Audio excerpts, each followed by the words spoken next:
they run the new media of the world. Yeah. They social media, in terms of those outlets. When we talk about Facebook and Instagram and all these different places, they also Hollywood. Yeah.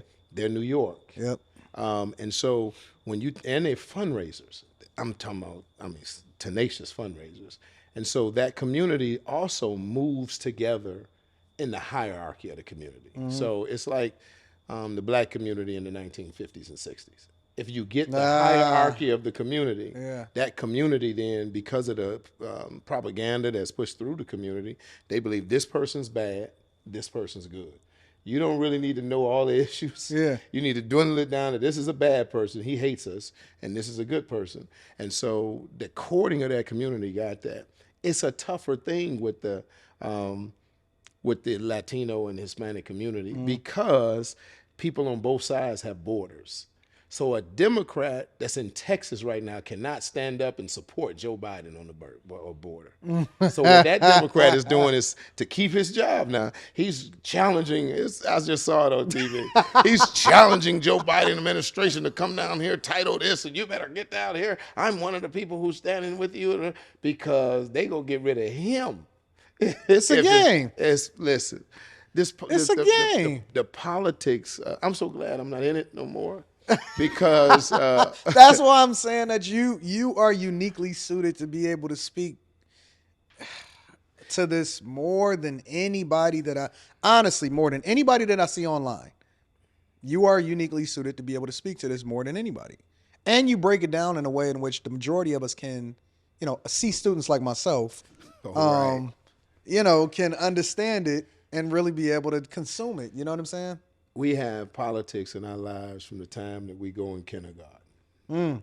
And everybody understands the politics of whatever environment they're forced to be in every day. Yeah. I don't care if you work at Harper or if you go to Fairbanks Elementary School where I went. You understand who the players are. Oh, that's Big Kirk. He runs the playground. Yeah. So you got a decision to make. I don't care nothing about Big Kirk and go over there. Or Big Kirk about to be your friend.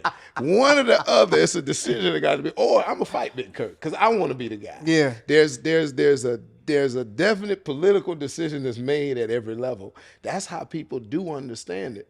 Here's why I need to talk to Detroiters specifically. You have to understand that this is not about people caring for you. Yeah. This squeamish kind of touchy-feely. Yeah. He likes us. He doesn't like us. We hate him. We love him. Listen, nobody making those calculations. No, Obama's not waking up right now thinking about you. He's not. Yeah. He's not. He's got his couple $100 million. He's doing his thing in Netflix. He's hopefully taking care of his family and his wife. He's moved on. And it wasn't a love relationship. Yeah. Now, there might have been policy in his head that wanted to benefit you and make your life better. I believe that probably was there. But he also was playing for the institution. Yeah. That means we in our political minds have to understand that as well. What is it that we want? How do we articulate that? And who do we send to talk about it? It's real simple. Yeah. I'm not going to send Duran, the police officer, to go talk to a group of people about podcasts. Yeah. I'm going to find Anton Daniels. Yeah. And say, Anton, this is what I would like to do. Can you go talk to the people? And that's the thing, is we pick people based on pure popularity, based on the fact that they grew up down the street from my mama. Yep. But they're not the best person to send in the room. And every other community, they're making calculated decisions about who we send in this room. And sometimes it's not even a political person. Lastly, sometimes it's a business person. Yeah. Sometimes we got to send in the head of the UAW. Sometimes we got to send in the head of GM. Not the same room that we send those people to. And we got to be smart enough to know how we do this in politics, in the body politic, if we want to make some movement on Linwood. That's pretty incredible. You mentioned who you send in the room. Yeah. One of the most unique things, and you kind of mentioned it a little bit, not specifically this, but you just threw a thought in my head that a lot of people have opinions about, but very few people have insight and information to even be able to have this conversation, right? I was thinking about, and I've always, since I was a young guy, always looked at everything from a business perspective. I couldn't understand for the life of me why Rick Snyder decided to even run for governor of Michigan. I couldn't understand it for the life of me. Why would a person that has made his bones in the business community, done really well for himself, want to ever be under the microscope of running for a political office after he's already basically retired from the business community and is living his life in bliss? Why, in your opinion, why do you think that he even ran for governor of Michigan in the first place to then have to deal with all of the arrows and the nonsense and the whatever it is that he had to deal with in the first place? Why do you think that it even was a thing for him? I think the only one of these guys like that have been successful when they made that transition to probably Rockefeller and Bloomberg. Mm-hmm. Everybody else fails. And the reason why is a guy that makes a couple $100 million out of his own mind and intellect and put that together. Yeah. He believes that the people that are fumbling around in politics, they're stupid.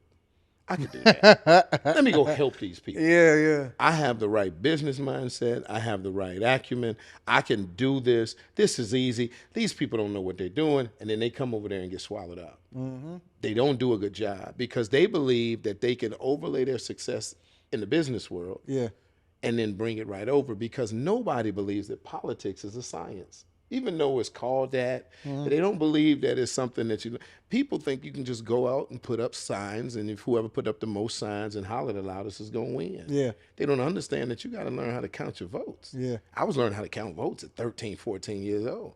I can say on TV, you can't beat me. Yeah. We're going to beat him, and I don't care. He got $3 million. He can't beat me. I'm counting votes every week, and I know where I need to go get more votes or cut into his vote. It's scientific. I don't lose elections. Mm-hmm. That's why I don't lose no elections. Yeah. And so, but I don't know how to run what Snyder's business was either.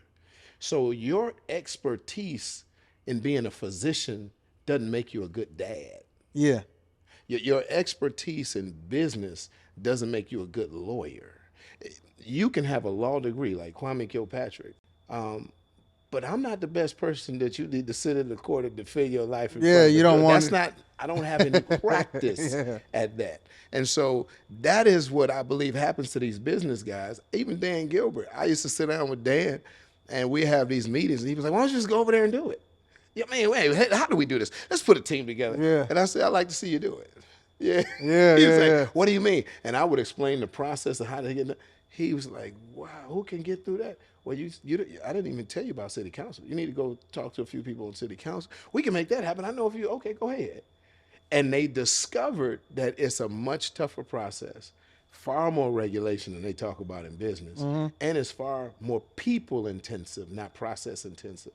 And so you don't know what kind of person you're going to run into on a day in politics. So having the kind of personality that makes people feel like they can be involved, and at the same time, the business mindset to know what you need to get done, that's an art and a skill that not many people possess in an executive political position.